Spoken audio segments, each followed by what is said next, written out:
आज की कहानी क्राइम की दुनिया की एक ऐसी कहानी है जिसे सुनकर आपके रोंगटे खड़े होने वाले हैं। आपको आज की ये कहानी कई दिनों तक परेशान कर सकती है और ये कहानी नहीं, एक ऐसी रूह कंपा देने वाली सच्ची घटना है जिसे भारत में तंदूर कांड के नाम से जाना गया। नमस्कार दोस्तों, मैं हूँ राज सोनी और आप देख रहे हैं अनोखी वारदात की एक नई कहानी।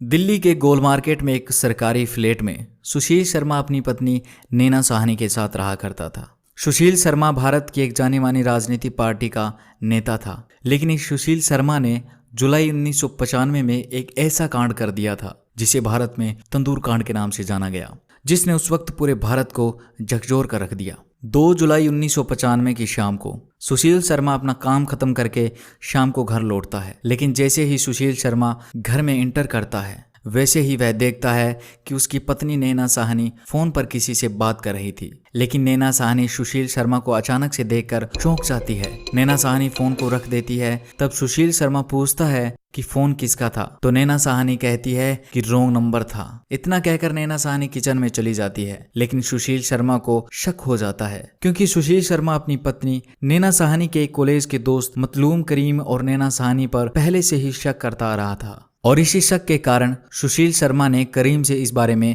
बात भी की थी। लेकिन करीम कहता है कि नैना साहनी उसकी सिर्फ एक दोस्त है और उस दिन घर में नैना साहनी और सुशील शर्मा दोनों ही थे। और जब नैना साहनी फोन को रखकर किचन में गई तो पीछे से सुशील शर्मा लैंडलाइन फोन को रीडायल करता है और जैसे ही सुशील शर्मा रिसीवर को कान पर लगाता है तो वही हुआ जिसको सुशील शर्मा को शक था। सामने से आवाज आती है मतलूम करीम की, जिसे सुशील शर्मा अच्छे से पहचानता था। सुशील गुस्से में फोन रख देता है और भागकर नैना साहनी के पास जाता है और नैना साहनी से कहता है कि तुमने मुझसे झूठ क्यों बोला। तब नैना साहनी अपनी बात रखती है, लेकिन सुशील शर्मा को ये तर्क सुनकर और गुस्सा आ जाता है और इसी कुछ सेकंड के गुस्से ने सब कुछ खत्म कर दिया। नैना साहनी किचन के बाहर गेट के पास खड़ी थी और सुशील शर्मा उसके सामने। तभी सुशील शर्मा अपना लाइसेंसी पिस्टल निकालता है और नैना साहनी की तरफ 3 फायर करता है। पहली गोली छत पर जाके लगी सीधे एसी को, दूसरी गोली नैना की गर्दन पर और तीसरी गोली लगी सीधे नैना साहनी के सिर पर। और गोली लगते ही मौके पर ही नैना साहनी की वहीं पर मौत हो जाती है। नैना साहनी की मौत होने पर सुशील शर्मा को एहसास होता है कि ये उसके हाथों से क्या हो गया। सुशील शर्मा जोर जोर से चिल्लाने लगता है, रोने लगता है, क्योंकि जो कुछ भी हुआ गुस्से में हुआ, अचानक से हुआ, इसका पहले से कोई प्लान नहीं था। अब सुशील शर्मा उस लाश के पास बैठा हुआ फंसा हुआ महसूस करने लगा। उसे लगा कि अब वो भी नहीं बच पाएगा। तो सुशील शर्मा खड़ा होता है और अंदर जाता है और अंदर से एक बड़ा पॉलीथीन का बैग लाता है और उस लाश के आसपास लगे खून को पहुंचकर नैना साहनी की लाश को उस पॉलीथीन की बोरी में डाल देता है। और पहले तो फ्लैट से बाहर आकर चारों तरफ देखता है कि कोई आसपास तो नहीं है। फिर वह बोरी जिसमें नैना साहनी की लाश थी उसे घसीटता हुआ अपनी मारुति कार के पास ले जाता है। 1995 में सुशील शर्मा के पास यही मारुति कार थी और सुशील शर्मा उस लाश को मारुति कार की डिग्गी में रख देता है और गाड़ी स्टार्ट करता है। और अब सुशील शर्मा गोल मार्केट से निकलकर ऐसे ही गाड़ी में घूमता रहता है, क्योंकि उसके दिमाग में चल रहा था कि आखिर इस लाश का करें तो करें क्या। और फिर उसने नैना साहनी के लाश के साथ जो किया वो देखकर आपका दिल दहल जाएगा।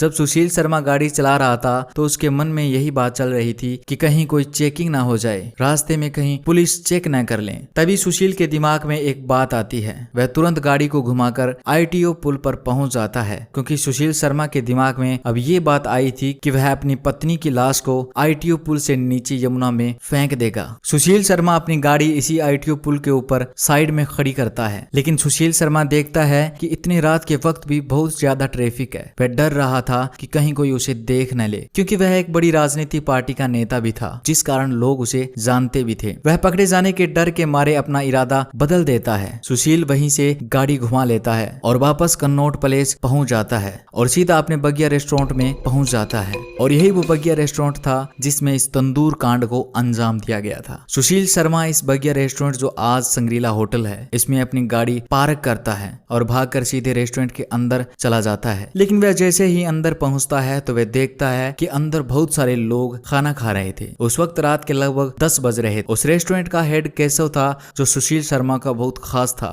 सुशील तुरंत केशव के पास पहुंचता है और केशव से रेस्टोरेंट को तुरंत बंद करने को कहता है और कहता है कि किसी को भी खाना मत दो, कह दो कि खाना खत्म हो गया है। ये सुनते ही केशव चौंक जाता है और कहता है कि अभी खाना पड़ा है और अभी तो लोग आ भी रहे हैं। लेकिन फिर वापिस जब सुशील तेज आवाज में कहता है कि नहीं, सभी को यहाँ से निकालो, तब केशव समझ जाता है कि कुछ न कुछ बात तो जरूर है। फिर केशव नए ग्राहकों को अंदर नहीं आने देता और जल्दी से उन लोगों को भी बाहर निकाल देता है जो खाना खा रहे थे और उस रेस्टोरेंट की सारी लाइटें बंद कर दी जाती है और इस रेस्टोरेंट में काम करने वाले कर्मचारियों को भी घर भेज दिया जाता है। अब उस ढाबे में सुशील शर्मा और केशव दोनों ही थे। तब सुशील शर्मा पहली बार केशव को सारी सच्चाई बताता है। वह कहता है कि उसकी अपनी पत्नी का कत्ल उसके हाथों से हो गया है और इस लाश को ठिकाने लगाना है। और इतना कहकर सुशील शर्मा कहता है कि लाश किसी को न मिले, इसके लिए हम सिर्फ इस लाश को तंदूर में डालकर ही खत्म कर सकते हैं। यह सुनते ही केशव घबरा जाता है, लेकिन केशव सुशील का पुराना दोस्त होने के नाते सुशील की मदद करने की सोचता है। अब केशव और सुशील रात के अंधेरे में बाहर खड़ी कार से नैना साहनी की लाश को निकालकर उस रेस्टोरेंट में ले आते हैं। दोस्तों, उस रेस्टोरेंट में एक कोने में एक बहुत बड़ा तंदूर लगा था और इसी तंदूर में उसी दिन रोटी बनाकर लोगों को भी खिलाई गई थी, जिस कारण उस तंदूर में अभी भी कुछ आग थी। तो केशव और सुशील शर्मा दोनों नैना साहनी की लाश को पकड़कर उस तंदूर में डाल देते हैं, लेकिन तंदूर में इतनी आग नहीं थी कि उससे एक डेड बॉडी को जलाया जा सके। अब आग को तेज करने के लिए ये दोनों इस तंदूर में पोस्टर, कागज की रद्दियां डाल देते हैं, लेकिन फिर भी आग तेज नहीं हो रही। तो केशव सुशील से पास में पड़ा बटर मांगता है और सुशील बर्तन में पड़े इस बटर को तंदूर में फेंक देता है और जैसे ही तंदूर में बटर को फेंका गया तो आग अचानक से बढ़ जाती है और नैना साहनी की बॉडी जलने लगती है। सुशील शर्मा इस लाश को जल्दी से जलाना चाहता था, तो उसने पास में बर्तन में पड़ा और बटर इसमें डाल दिया, जिस कारण तंदूर में आग इतनी ज्यादा लग गई कि रेस्टोरेंट की दीवार के बाहर उस आग की लपटों को साफ देखा जा सकता था। उस रेस्टोरेंट के पास में अनारो नाम की एक महिला सब्जी की दुकान लगाती थी। जब आग को देखा तो उसे लगा यहाँ पर आग लग गई है।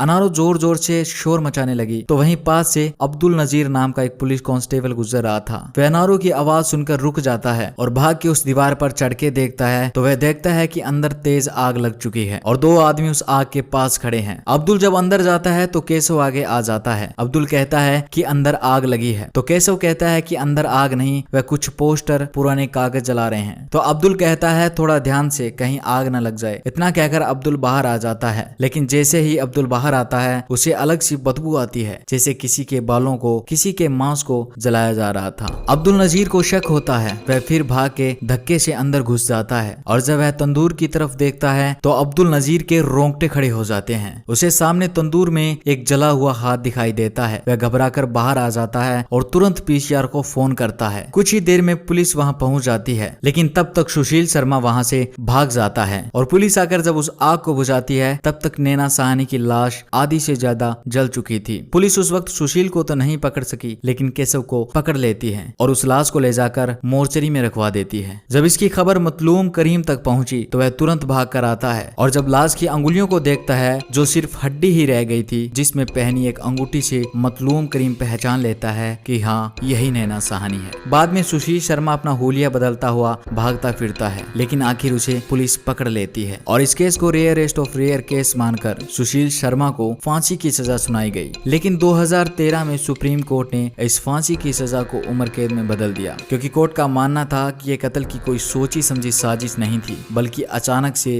गुस्से में हुआ एक कत्ल था। तो दोस्तों, ये थी आज की हमारी कहानी। आप कमेंट बॉक्स में इस कहानी के बारे में अपने विचार जरूर लिखिएगा। साथ ही आप चैनल को सब्सक्राइब जरूर कर लीजिएगा। मिलता हूँ अगली एक नई कहानी के साथ, तब तक के लिए अपना ख्याल रखिएगा। धन्यवाद।